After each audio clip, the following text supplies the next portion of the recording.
counselor. I wanted to do this for a long time. I have a three-part series, or this video is going to be a three-part series of a topic that I've been wanting to do for a while. I'm going to try to do these more often because I just feel it's important to share some of the information that I'm learning. Today, I'm going to try to tackle the topic of relapse prevention. Now, I know when you think of relapse prevention, or if you think about addictions, probably drugs and alcohol, or maybe even sex comes to your mind. But really, we all kind of deal with things that we do on a regular basis or impulsively that we want to change, that we have a hard time getting rid of. Or when you do try to stop it, you find yourself relapsing. I want to identify three key issues in these next videos that I'm going to do that causes relapse, and then also tips that you can use that can help you. So in this video, we're going to deal with one of the major causes of relapse. First, let me tell you a story. All right, let me ask you a question. Have you ever been in a situation where you wanted to change something? You actually changed it. I mean, you realized that it was not good for you. You got rid of it, only to find out that as it was more difficult to get rid of it than you had previously imagined. You know, in your mind, getting rid of it, stopping it would be easy. You know, I work with substance abuse, and a lot of the students or a lot of the clients that I have come in will tell me, oh, I can kick it whenever I want to. And then when I challenge them to actually do it, it's hard for them to do it on their own when they don't have the tools to actually get rid of it. And then when you ask them, well, I thought you were strong enough, and they say, well, I just didn't want to. And I challenge them. I tell them, you know, it might not be because you don't want to. It just might not be because you're aware of what's going on that's causing you to relapse.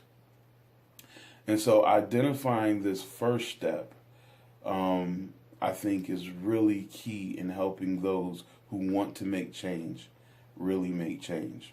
All right, so what is the key?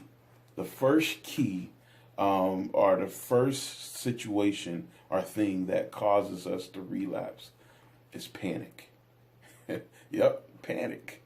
When we stop an activity or a behavior or a thought process, you know, in its tracks, the brain doesn't understand that it has to relearn or understand and process what you're doing. So sometimes it takes it a minute to catch up. So when you stop it, and the whatever benefit that you were getting from that, your brain is still craving.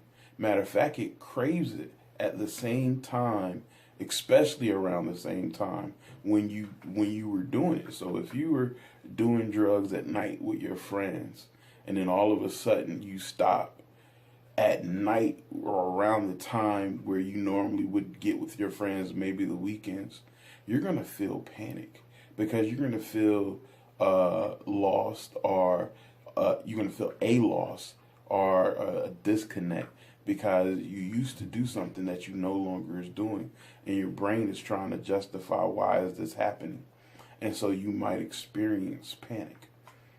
So what would be the technique or the key to deal with panic? Well, replacement. If you replace the activity that you were doing at around the time that you were doing it with a new activity, preferably something healthy.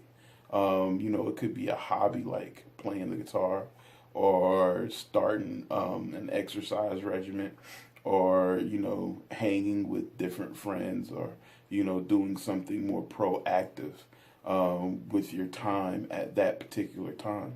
You lessen your brain's ability to focus on what it was you're missing.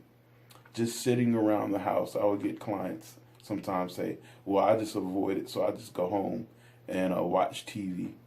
You know, that might be a temporary fix, but in the long run, you're not feeding your mind or your body anything that that it can digest in a healthy way.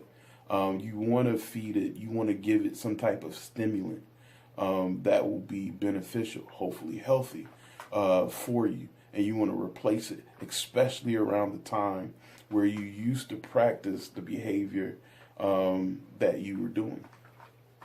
Real simple tool. I want to just be real quick on these. I'm going to bring them a lot more out.